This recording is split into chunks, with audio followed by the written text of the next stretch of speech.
Welcome to this week's episode of Industry Recap. My name is Miriam Cole. I do have a lot in stock for you this week, so stick around, don't go anywhere. American Haitian rapper talking about Wyclef Jean has said something that got a lot of people talking right now. He said that African artists should try to recreate and reinvent the original Afrobeat, which is the one created by Fela. He said that Fela created a sound in Afrobeat, and this sound is more like a seed that grew into a flower and need not be changed per se. So what artists should do is try to reinvent and try to recreate the same sound. He said this at the Median African Tour 2020 that took place in Lagos over a live Skype interview that featured the question and answer segment. Okay. Basically, his point is African artists should try to retain the Afrobeat sound that Fela created. You can reinvent, you can just adjust a little bit, but do not deviate from the original sound. But I get where he's coming from. Outside of Africa, people need to know and recognize a particular sound as Afrobeat.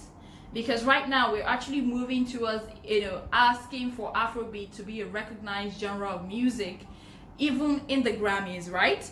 So people should be able to recognize that this is Afrobeat. A sound, when you hear it, you know this is Afrobeat. So he's suggesting that we stick to the sound that Fela created and just try to adjust that a little bit so that it is unique and easily recognizable.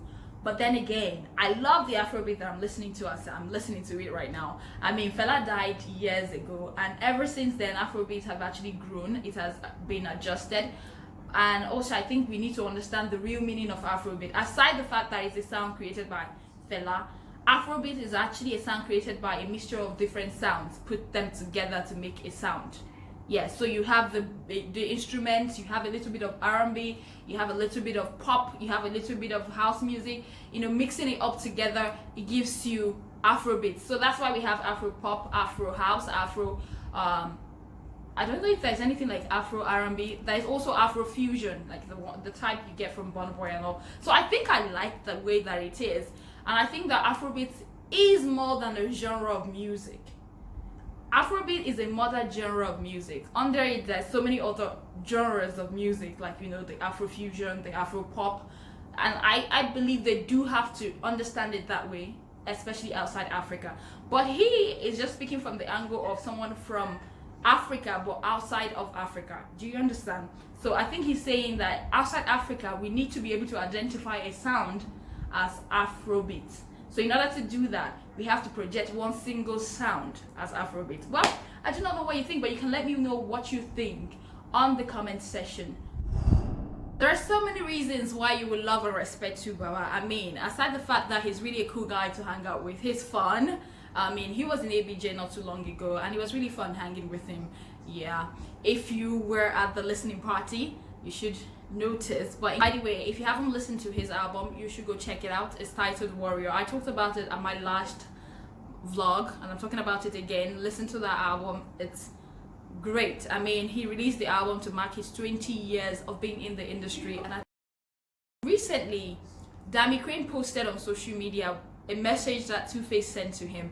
In this message, Two-Face was actually apologizing to him for not doing as much as he should have done for him while he was still in his record label. So Two-Face has a record label. It's called Hypertech, and Drammy Krane used to be an artist in this record label.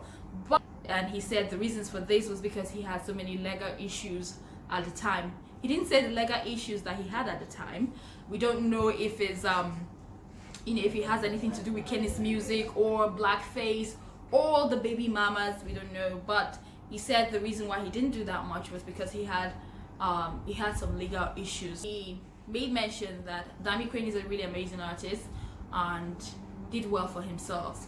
Well, Drammy Krane posted this whole conversation between himself and Two-Face, and then went on to praise Two-Face and really appreciate him for being a father figure when he can, and also apologizing when he knows that he's wrong or when he knows that he have done something wrong. Well, I would feel that I felt that, and I appreciate Two-Face for apologizing, but at the same time I felt like there is a lot your record label could do to your career.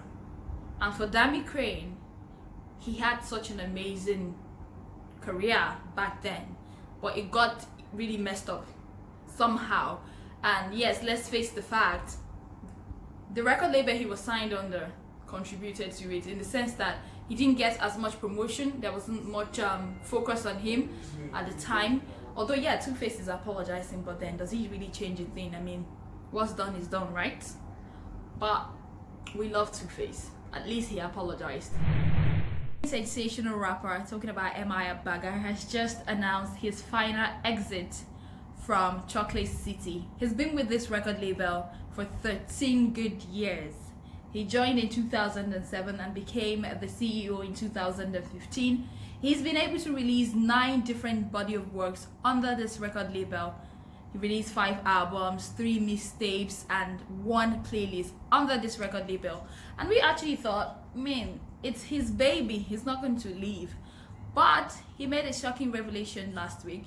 He said he has just left this record label and he has started his own record label, Incredible Music, and even has just released an EP under this record label.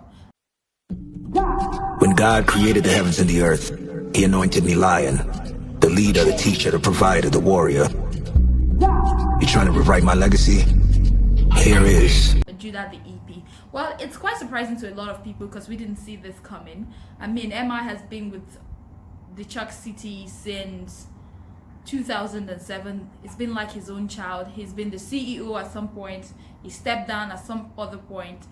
But we never really saw him leaving the record label. But he said that he's done his best, he's tried, and he has finally left the record label. We don't know if it's actually a peaceful exit or if something, something is amiss. But I guess with time, we'll actually find out.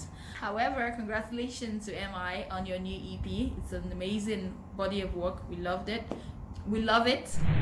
So while MI is taking to a new path in his career, Vector, his rival, is saying something that I've got a lot of people laughing, okay? Because I think it's just a joke. But he said that his own career has actually failed and is going down. He said this in reply to something that someone tweeted. Vector's Twitter account is yet to be verified, which is fact. Okay, Vector's Twitter account is yet to be verified. And the person was just trying to draw the Vector's attention to it and then ask him why it hasn't been verified. Well, Vector replied and said it's because his career is almost over and is dying. That's why Twitter wouldn't verify his account. I just hope it's just a joke and he doesn't intend quitting music anytime soon. I mean, we love Vector. I mean, he's been slept on by most people, but few of us that appreciate good music, we love him. So don't stop.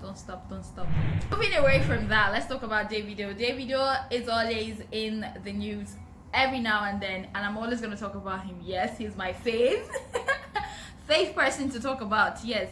Well, Davido this time around said that he flaunts his wealth on social media not to oppress people, but to actually inspire people. He said we are already being oppressed in Nigeria a lot, so he wouldn't want to add to our oppression. So he flaunts his wealth on social media just so that, you can see his wealth and be inspired. So are you inspired? Are you inspired? Well, I am sometimes, and then sometimes I'm like, oh, show off.